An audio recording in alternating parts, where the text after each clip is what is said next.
One of your lecturers for this module. We'll be looking at question 1, so I hope you have it in front of you. My approach to question 1 is to show you how we're going to dissect the question, how we're going to look at the information that is required, and how you're going to work towards a model answer.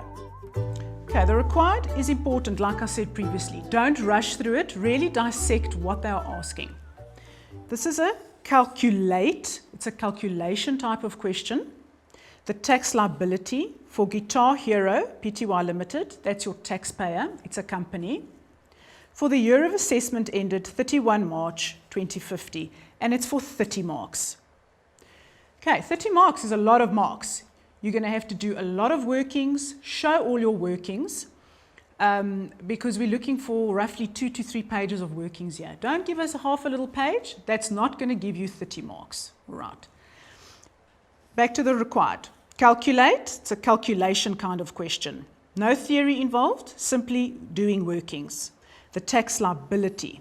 Okay, in this module there are lots of tax words, concepts that you need to be aware of. Okay, tax stability.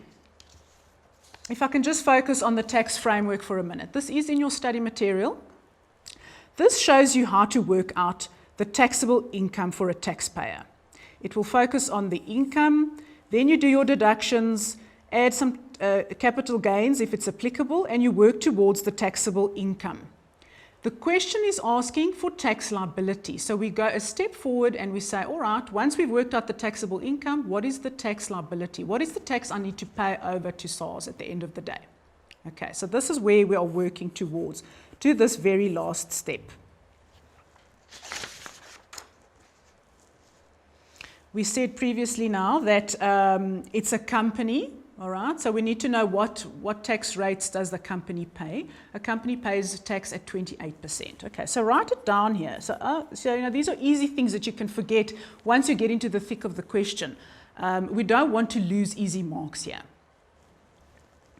Then it's for the year of assessment, 31 March 2050. All right, we've used a date that is way into the future.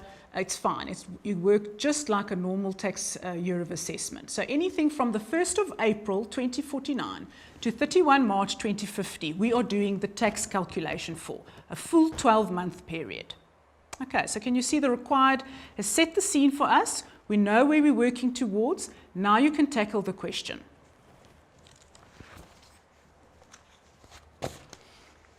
All right, the 30 marks we have spoken about. So roughly about half an hour should be spent on this question, no more. Okay, so you need to work quite quickly. All right, so don't spend too much time. Spend your half an hour or so and move on to the next question then. Guitar Hero is a company, like we said, and right off the bat we say they're not a small business corporation. Why do we say that? Okay, this affects the tax liability part of your calculation. They're not a small business corporation. So you know straight away they're a straightforward company going to be taxed at 28%. They're not going to be paying tax according to the specific tax table applicable to small business corporations. So you can forget about that. Okay. The company manufactures all kinds of musical instruments, guitars, pianos, etc., etc. That keyword is important there. You can expect then that they're going to have manufacturing assets. And manufacturing assets have specific wear and tear allowances. So they're probably going to have normal assets and some manufacturing assets. And this is where you'll now start putting the pieces of the puzzle together. We know the year end is 31 March. The accountant has requested you to calculate the tax liability for 31 March 2050. Okay, so everything we know that already just from reading the required. The following information is provided to you. Right, so this is where your calculation is going to start. I'm going to now work out the calculations with you.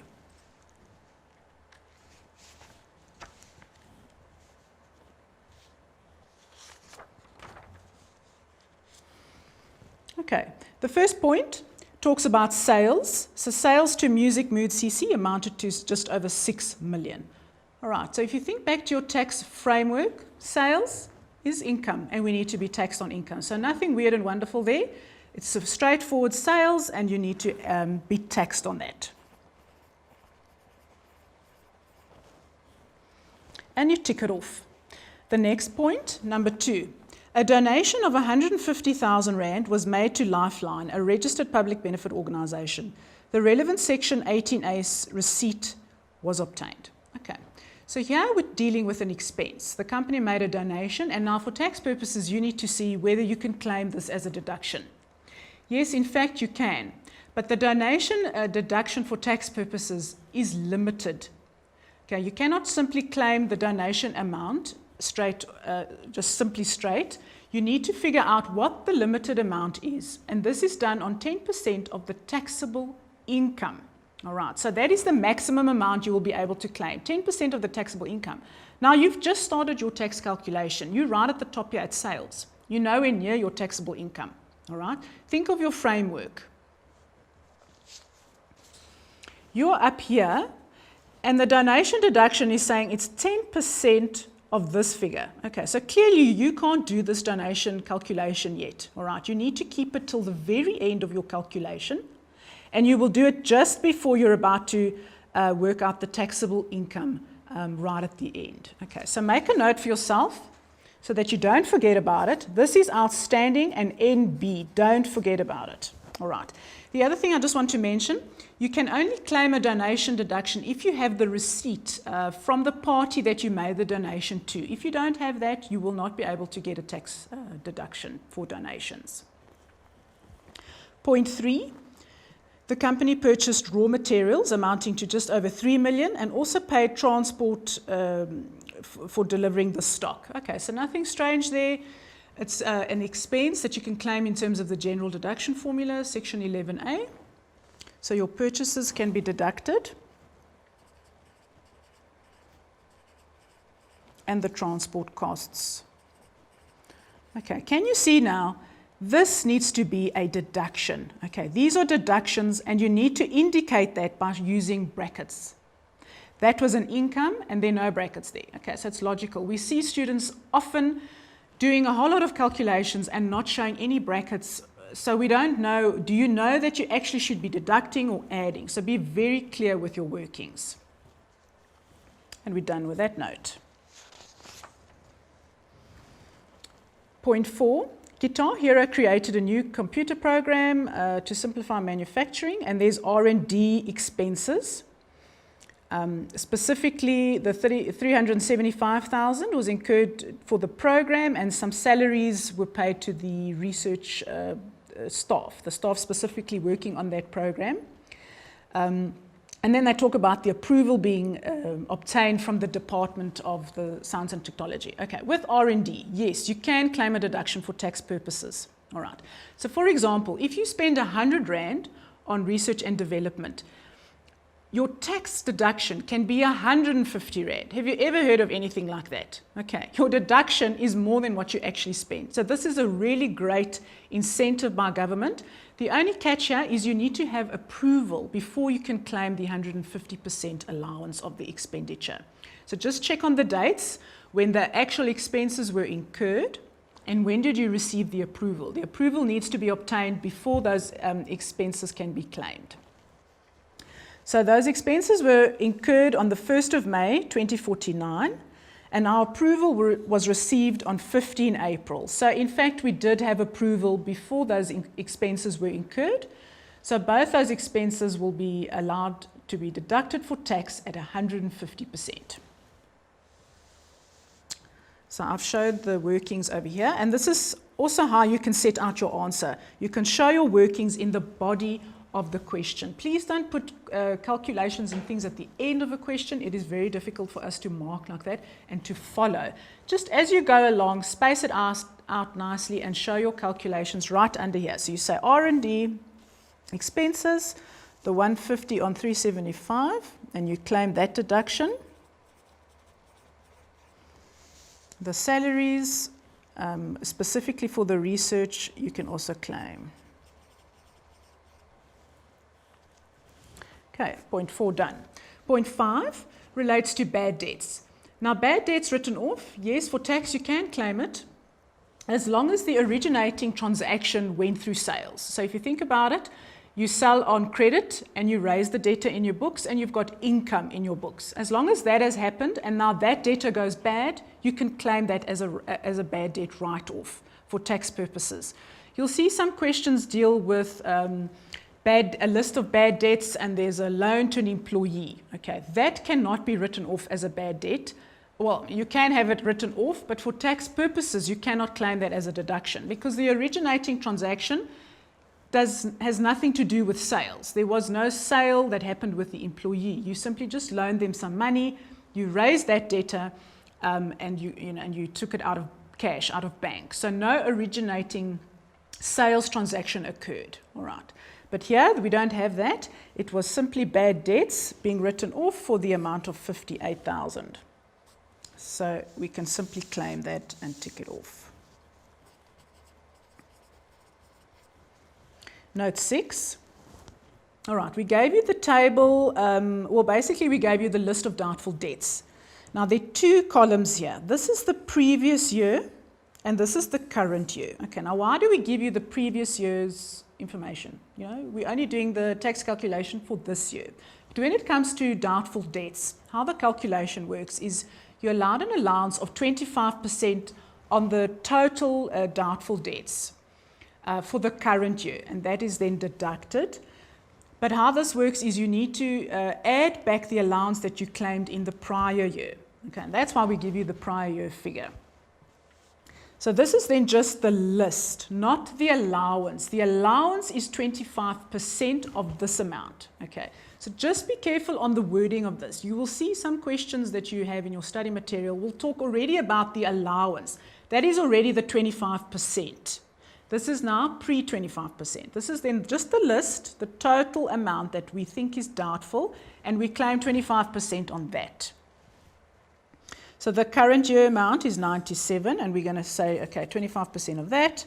This the 112 was for the prior year, 25% of that. Okay, remember now, this one needs to be added. So we want to see an add, a plus, and the current year's is going to be deducted. Okay. So there's the calculation. That is the prior year list of doubtful debts. The allowance is 25%, so we can claim, oh, can you see? I wanted to deduct. Now be careful. Prior year, we add. So 28,000 is added. And this, the current year's doubtful debts allowance that we can claim is 24,250. All right, with point 7, it says the following information relates to fixed assets. Okay, so fixed assets, there's going to be a lot of workings around this. Right. With fixed assets, you can expect to calculate capital allowances for the year of assessment ending 2050. Possibly some assets were sold, which will have implications, tax implications. So you need to work out whether there was recoupment or possible scrapping. So again, read very carefully, don't leave anything out. Every little sentence has an effect on your calculation. So the first bullet point talks about furniture that was purchased. Okay, in the prior year, on 1 August 2048, okay, so this is the prior year, the company purchased some furniture for 36,000, so that's your cost price. And on 1 October 2049, so then in the current year, the company has then relocated the furniture. So in other words, it's moved it, and it's incurred moving costs of 15,000. Okay, so 2 things are happening here. The furniture hasn't been sold, so we still need to account for the capital allowance for this year. And the other thing that we need to deal with is the moving costs. Now, with fixed assets, I just want to show you, I did quite a nice summary of movable assets and the applicable rates, capital allowance rates that apply to the different assets. This is, I think, in your study material, if I'm not mistaken. So if not, do a little summary for yourself. Okay, we talk about movable assets, and then you'll get immovable assets. Those are your buildings, and you know, there's a whole lot of other allowances for buildings. Now we're looking at movable assets. and the capital allowances applicable to that. If you're a small business corporation, you have separate wear and tear capital allowances. So this company, Guitar Hero, we know is not a small business corporation, so we don't need to worry about that. We are going to focus on the others. They've got manufacturing assets because they say that they are manufacturing, and then they'll have other assets, other movable assets, which they do in this first bullet point. They deal then with furniture. So how are we going to deal with the furniture? The allowances for furniture will be, you'll have to determine them in terms of the general binding ruling number 7. And then these get apportioned. So any capital allowance that you're doing in terms of section 11E, remember, it needs to be in terms of the write-off period set out in the general binding ruling, or binding general ruling. Okay, don't worry about the terminology. We will give it to you. Okay, so it's somewhere in the question. We'll get to that. I'll show you where. And then you need to apportion it. Now, what does that mean? Okay, that means that you start apportioning from the date that asset is brought into use until the year end, the assessment year end. So if you only bring the asset in for 9 months, you can only claim the allowance then for 9 months. That is what the apportionment means. So back then to the question.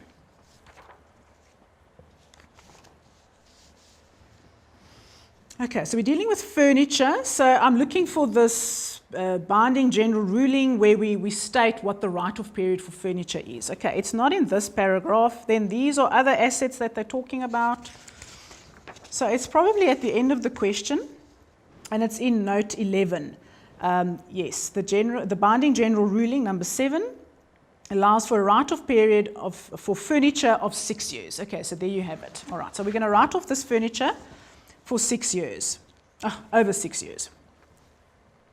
All right, so now that's also a good time to start with a timeline, okay, just to keep all your months and the years, because remember this furniture now was bought in the previous year, so you're going to get a little bit confused. So I'm going to show you on a timeline how best to go about doing this.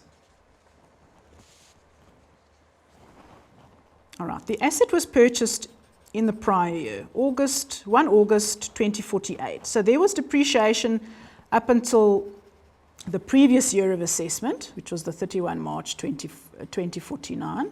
This is the year we are dealing with, okay, the year end ending there.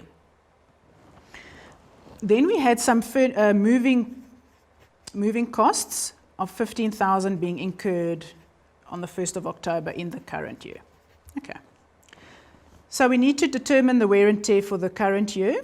So we say the cost price of the furniture was, sorry, not 25, 36,000. We know we need to write it off over 6 years. So the write-off, the allowance for this year is 6,000 Rand. All right, and I can go put that straight away into my answer. There it is. Now I need to deal with the moving costs. Okay, now you would think, okay, what's the big deal with the moving costs? I'm just going to write off the 15,000 Rand as an expense. You cannot. All right, the moving costs actually relate to the furniture. They almost become part of the furniture and the asset. So they need to be written off over the 6 years. Okay, but the trick here is you can't just then write off over 6 years. You need to write off over the remaining period applicable to the furniture. All right, and we need to determine that. Okay, so you can't take the 15,000 and just write off for 6 years at that point in time. We need to see what is the remaining period from when those costs were incurred until the very end, so that the moving costs and the furniture are stop at the same time. All right, I hope that makes sense. All right, so I'm going to show you how to figure out the remaining period. The easiest thing to do here is to turn the 6 years into months. Okay, because remember section 11E apportions for every month that the asset's in use. So let's turn this into months. We know that 6 years equals 72 months. We need to find out the remaining write-off period. So what have we written off so far? We've written off in the prior year. Remember the asset was bought in the prior year. There we wrote off a period, and there we've written off until these costs were incurred. Okay, so in the 2049 year of assessment, we wrote off from August. Okay, now I'm going to get my little fingers out and I'm literally going to go 1, 2, 3 and count the months that have passed. So in the previous year of assessment, it was for the month of August. So we're going to go August, September, October, November, December, January, February, March. Okay, 8 months was claimed in the previous year. In the current year, how much has already been depreciated, what allowance has been claimed so far up until the moving costs have been incurred. Again, we count on our fingers. We go from the 1st of April up until the 1st of October. So we go April, May, June, July, August, September,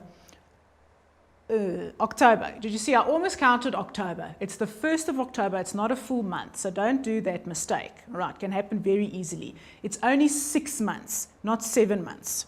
So 6 months have passed in this year. So the remaining months that we're going to write off the moving costs over are 58. And there you have it.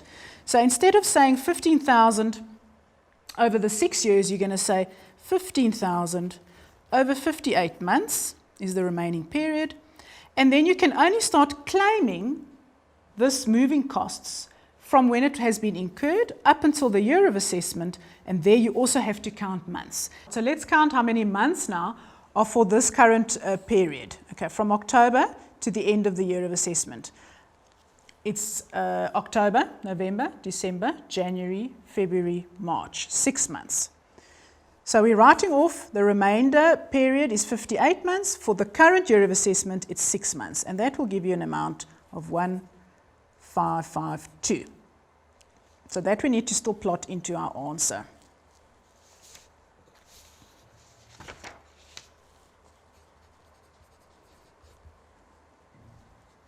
Okay. So we've only done bullet 1. Bullet 2.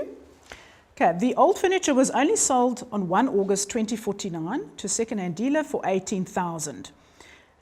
This old furniture was originally purchased for 25,000 in the previous year. Okay, so here we have furniture again that has been sold in the current year of assessment. Okay, so right away there's going to be tax implications. We need to see, did we make a profit, did we make a loss? Okay, for tax purposes, we talk about a recoupment or a scrapping allowance. So we need to determine that.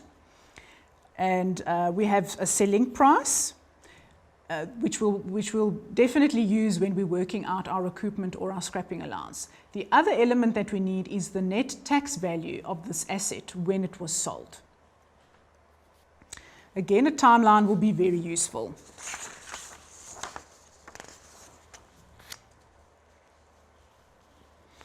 All right, the furniture is being sold on 1 August 2049 for 18,000 Rand. Okay, so that's our selling price. We need to determine the net tax value. Okay, we don't have that. We need to figure that out. The asset was purchased in the previous year, so we'll need to then take the capital allowances into account for the previous year up until, and in the current year up until the asset is sold. The furniture was purchased in July of 2048 and had a cost of 25,000 Rand. Okay, so you start off with your cost price of 25,000 Rand.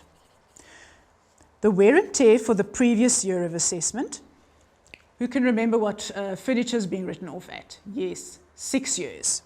So it's over 6 years, but it needs to be apportioned. So we need to count how many months we claimed wear and tear allowances for last year. So we go July, August, September, October, November, December, January, February, March. 9 months worth of wear and allowances were claimed last year. So last year the allowances were, I just want to get my papers, 3125. For the current year, we have to work out the allowances for the current year up until the date the asset is sold. Because, I mean, you're claiming allowances up until the date it's sold. I mean, you don't know you're going to sell or whatever. So you're claiming allowances on a monthly basis. So for the current year, it's again your cost price, dividing by the 6 years. And for how long did we have it for until the asset was sold? So again, we count on our fingers, and it will be the whole of April, May, June, July, August, September.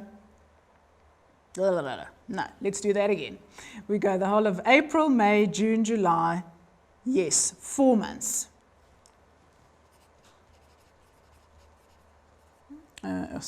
Times 4 divided by 12. And that is an allowance amount of 1,389.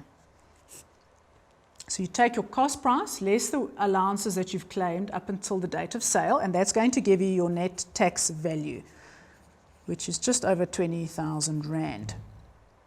The other element we needed to have was the selling price. So we have our net tax value of 2486 and a selling price of 18,000 Rand. Okay. Now you'll deduct this one and you'll say, okay, so the value of the asset when I sold it was 20,000. I only got 18,000 Rand for it. So what happened? I actually made a loss. So I would like to claim a scrapping allowance on this furniture. And that allowance will be just under 2,500. For a taxpayer to claim a scrapping allowance, they actually have to elect it. It's just something that is specifically stated in the Income Tax Act. So the question needs to state that, otherwise you cannot claim your allowance. And again, it will be towards the end of the question that you're looking out for this sentence. So if you're wondering, what does this sentence mean and what was its purpose, it's for this, so that you can claim this 2,000 Rand as a loss in your taxable income calculation. So let's go plot. Well, let's enter these figures rather into our calculation.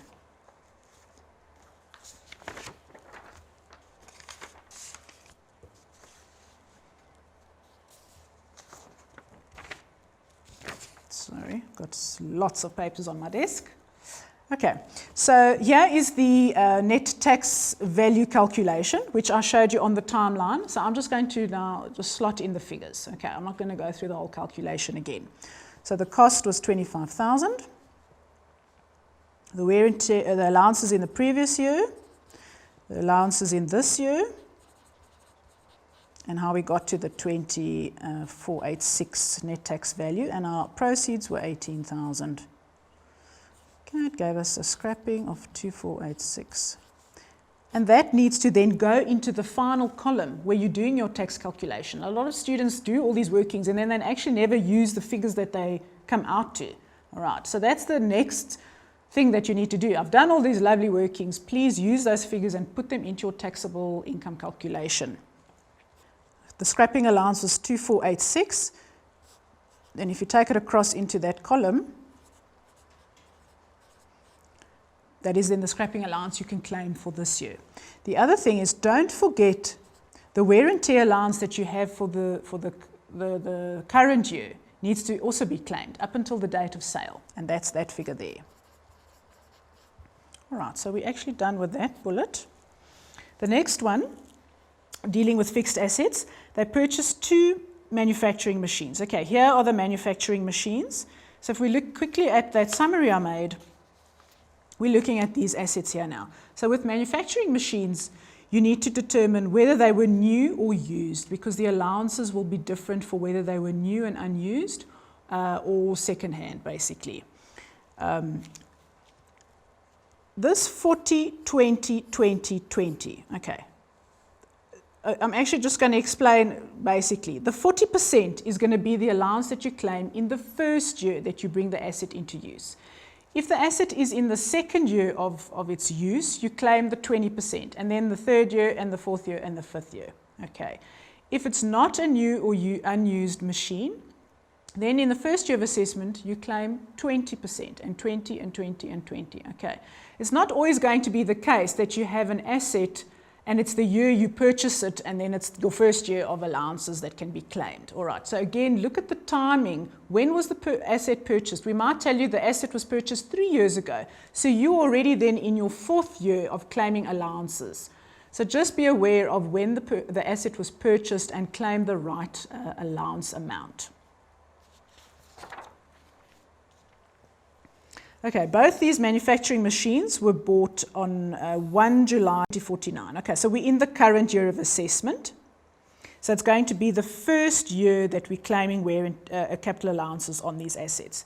Manufacturing machine A was bought new. There we go. There's a key word, new, for 220,000.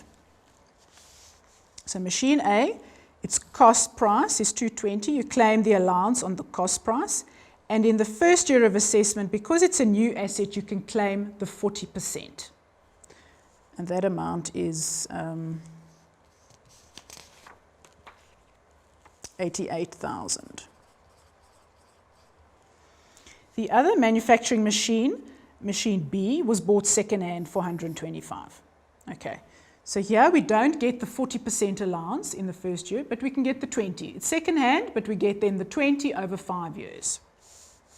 So it's the cost price times the 20%, and that gives us 25,000 that we can claim. All right. Okay, the next bullet point, still under fixed assets.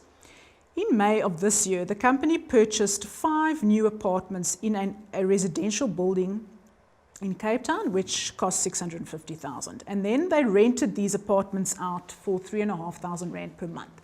Okay, so there's two things here. We need to determine the allowance on the residential buildings or apartments that they purchased, and then they decided to rent them out, so they're receiving income. So the income needs to be taxed, and we need to determine the allowance on these apartments. Okay, so just touching back on this, the summary that I did. This related to movable assets, and previously I said go and do a summary for yourself on immovable assets, because you get lots of different allowances for buildings. You get commercial buildings, you get residential apartments or residential building, you get low-cost residential, you get buildings that are in urban development zones, and they all have different requirements and different allowances. Even manufacturing buildings can get an allowance. So go and do a nice summary for yourself, just like this one. So this is a residential apartment. So we can claim 5%. Okay, the allowance is 5% on the cost price. Okay, but the trick here is the company purchased the apartments. They didn't build them themselves. Okay, so Guitar Hero purchased these apartments and decided to rent them out. So the allowance of 5% can only be claimed on 55% of the cost price. Had they built the apartments themselves, they could claim the 5% on the full 650,000. But because they purchased them from a developer, they can only claim the allowance on 55% of the cost. So you'll see that in the calculations. The 650 is then the cost of each apartment. There were 5, again read carefully, there were 5 apartments that they purchased. They can only claim 55% of the cost, that 5% on the cost, sorry, yeah. So they can only claim the 5% on 55% of the cost price. And that allowance then works out to 89,000 Rand. Okay, don't forget now to deal with the rent. Okay, so even though now we've done a whole lot of deductions and allowances, and all of a sudden we have income coming into the tax calculation, don't worry that you're not following the tax framework 100%. Okay, you won't be penalized. Just stick it in here, put your income in, but then just show that you're now adding an amount, because income needs to be taxed. The rent received was 3,500 Rand per month. For the 5 apartments, again, don't forget that there were 5 apartments, and then for 11 months. Okay, that's simply just counting. We know how to count on our fingers by now, I hope. Okay, so there were 11 months, and that amount is, sure, I've got my figures here somewhere, 192,500 Rand. Okay, can you see? Adding, no deduction here. Okay, if you put it into brackets, you're going to lose your easy mark. Okay, so we've done with that. Point 8, Guitar Hero Limited paid an amount of 110,000 on 1 January 2050 to the local municipality for water and electricity for the period 1 January to 31 December. Okay, so what's happened here is they've prepaid their water and electricity for 12 months part of this water and lights, I'm just going to say water and lights because electricity is just I'm going to say water and lights. So the part of it is for the current year of assessment, and part of this prepayment, or this amount rather, relates to a prepaid amount. And you need to determine the current portion, because that will always be deductible. And then you need to determine whether the prepaid portion can be claimed in the current year of assessment. And I also think this is a good time to do another timeline. If I can find another timeline. Okay, I'm going to do it over here. All right, so our year of assessment is 1 April 2049, and it goes to 31 March 2050. Our prepayment happened, much further on here, 1 January 2050. Okay, so 3 months relate to the current year of assessment, and then the rest relates to the next year of assessment, and that is 9 months. Okay, so we've got our 3 months here and our 9 months there. This portion will be able to be we'll be allowed to claim it in the current year of assessment, and this portion we need to determine whether we can claim it or not. So the amount is 110,000. We divide by 12 to see what each month would have equated to. Okay, and that is 27,500 for the 3 months. So the current portion is 27,500. So we can get that. So go and put that in your calculation. So the current year amount that relates to the current year is the 27,500. Okay. The prepaid portion is 82,500. Now we need to see, can this be deducted in the current year? There are 2 tests that you need to be done to see whether the 82,500 can be claimed. Okay. The 2 tests for prepayments are: is the prepaid portion less than 6 months? Or is the prepaid amount less than 100,000 Rand? So we'll do the first test. Is the prepaid period less than 6 months? So we're going to have a look, and we said the prepaid period was for 9 months. So no, it's bigger than 6 months. It doesn't meet the first test. Let's see if it meets the second test. The prepaid amount we worked out to be 82,500. Is it less than 100,000? Yes, it is. So we can claim the 82,500, the prepaid portion amount, in this year's tax calculation. Oh, here's my timeline. I did it on the other side of the page. Okay, the 82,500 can be then claimed in this year.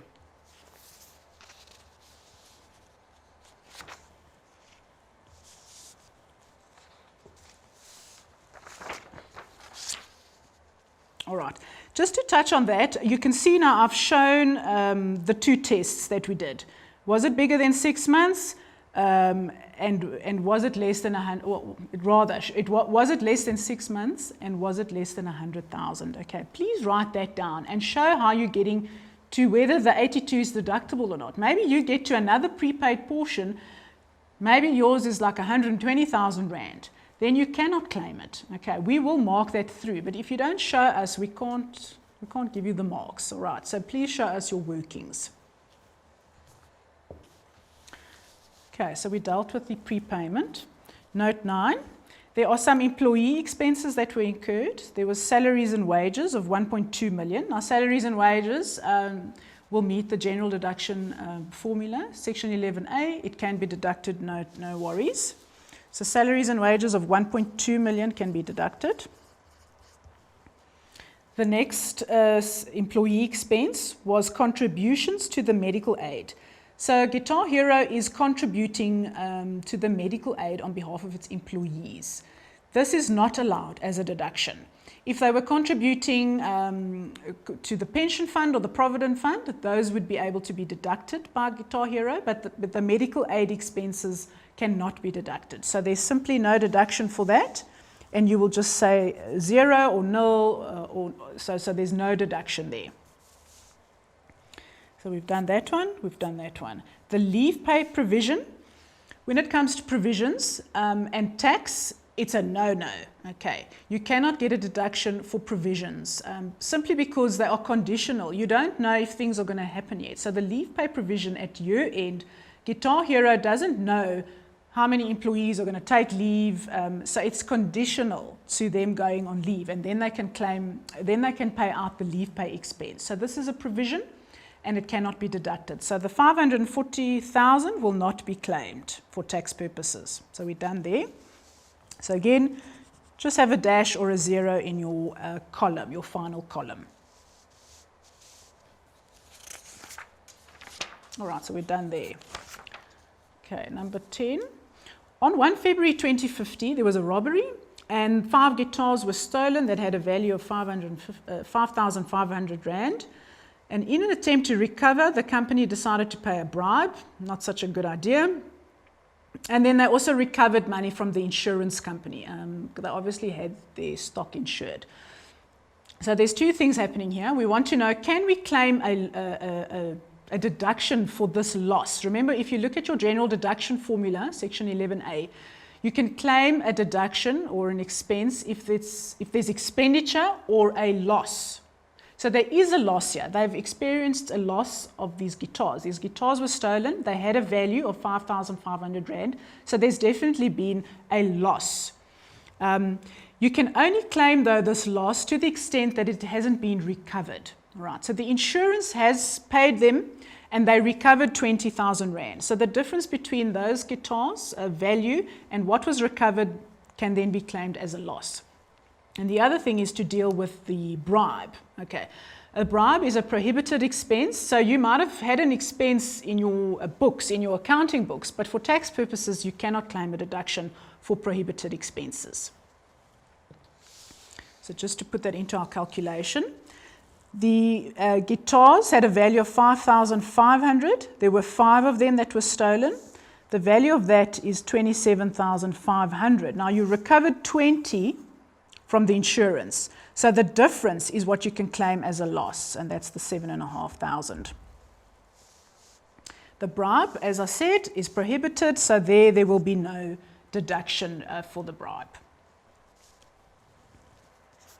Okay, note 11 spoke about the binding general ruling, which we already read, and the last little sentence was about the scrapping allowance. And then you think, oh my word, I'm at the end of the question, I've done it. So you start adding up your taxable income and you're working towards your tax liability. At this point, quickly scan from the beginning, scan your question all over again, just to see that there wasn't anything you wanted to come back to, or you thought was maybe a little bit tricky, you wanted to come to it later on, or whatever the case is. So you go to the beginning, and you start reading and you say, oh, yes, it's donations. I still need to do my donations. Okay, so this is now where you're going to do it, all right? Because you, at the end of your calculation, you can work out the taxable income, because you need the taxable income to do this. Okay, so you get to a total taxable income figure here, and then you can do your donation deduction. So the total taxable income at this point is just over 1 million. Now you have a donation of 150, but you're limited to 10% of this figure. So even though your donation was 150,000 Rand, you cannot claim that. You're limited to 10% of your taxable income figure. So 10% of that figure is 110,239. Okay, so what are you going to deduct? Are you going to deduct the 150 or the 110,000? Okay, you're limited to the 110,000.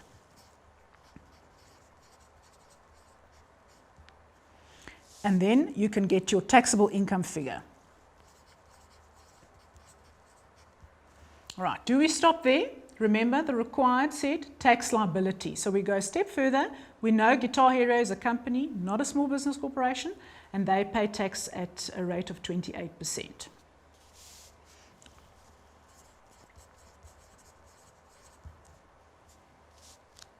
All right, and there you have it. We've done question 1.